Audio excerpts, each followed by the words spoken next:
Morning everybody, hope you're alright. Just want to do a small video this morning on my concerns about the growing far right in Britain and around the world really, and I suppose where I think the roots came from. I've had a fascination with the Spanish Civil War that happened in 1936 till 1939.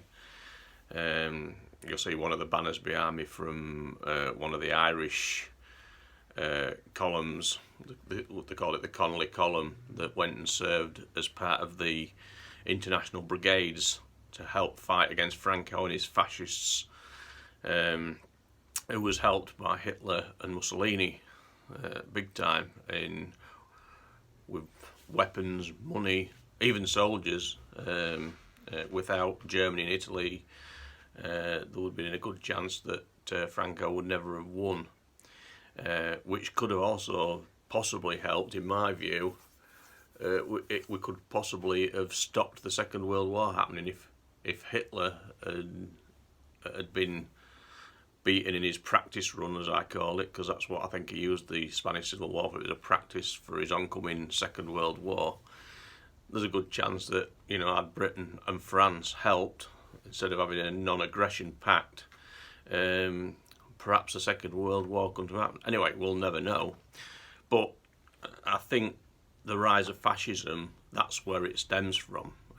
People went from all around the world fighting for both sides, but predominantly most went to fight against the fascists. I think there was around 35,000 people went from around the world. There was about 5,000 from Britain and Ireland that went and fought bravely. Many of them didn't come back. Unfortunately, the Republican side were beaten because they were overwhelmed with the resources and everything.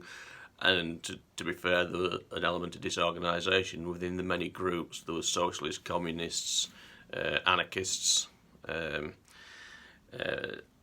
many different factions that couldn't agree on battle plans, etc. And there was a lot of infighting, which didn't help to win the cause. But anyway, I think from then we had the Second World War, which fortunately Hitler lost.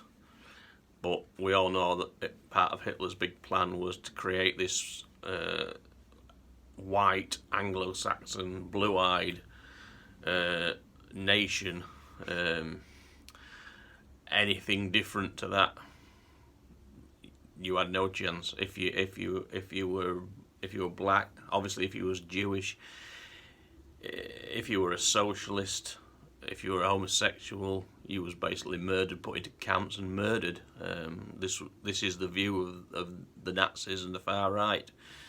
And of course, moving on from there, obviously Hitler won, but the growth of fascism and support for Hitler's ideas grew.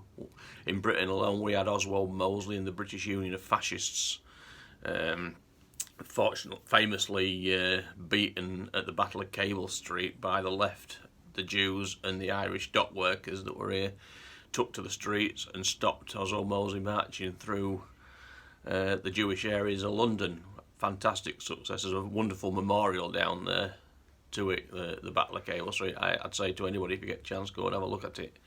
But again, the meaning of the video this morning is I'm concerned with the rise of fascism again. It's raising its ugly head big time. And we've got so many different groups. There's hundreds of groups around the world, but we've got a lot of groups in Britain, and I'll just name a few of them. I mean, we've had the BNP, the National Front, the British Union of Fascists. We've had the EDL. We've had the White Nationalist Party. We've now got one called Patriotic Alternative. Obviously, we've got Britain First and those groups as well, National Action. But I want to focus a little bit on this Patriotic Alternative, which is a sort of new group. They seem to try and fit into the mainstream again, coming under the radar, trying to make out that they're good, nice, decent people, but they're just the same as any other far-right Nazi group. They're filled with hate for anyone that's not white or Anglo-Saxon and supports their ideology. They really are horrendous people. To be fair, I've been fighting fascism all my life. I was a member of the Anti-Nazi League in the 80s, and I've done battle on the streets myself to against these people. But we've got to get a grip of it. It's partly why, in a sense, there's a real need for the Black Lives Matter. They're probably the only group that are taking them on head on. There's not many other groups that are taking on all these groups. So when people say, why do we have to have a Black Lives Matter? We have to have a Black Lives Matter because it's someone that's taking on these groups. If you want the world to turn into the way Hitler dreamed the world should be, then, stay with it. Don't that's what we've got to do. That's what they're there for. We've got to have people taking on these groups.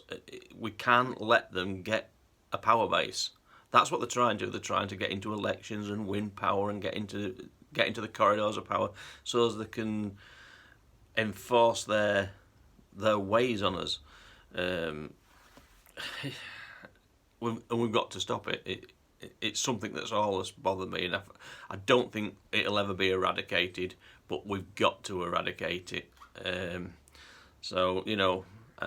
There's an interesting documentary I spotted on YouTube. It was a Channel 4 Dispatches programme where they've done an undercover look into Patriotic Alternative. It's a very interesting watch and highlights how this group are trying to groom children on online games, getting them along to camps under the guise of being charities, etc. But they've had undercover journalists that have uncovered it all, and it's a good watch. But my message to everybody this morning is, be aware what your kids are watching, and the games they're playing. They could be being groomed by these nasty, evil people, and we certainly don't want that. So anyway, have a nice day, everybody. Solidarity.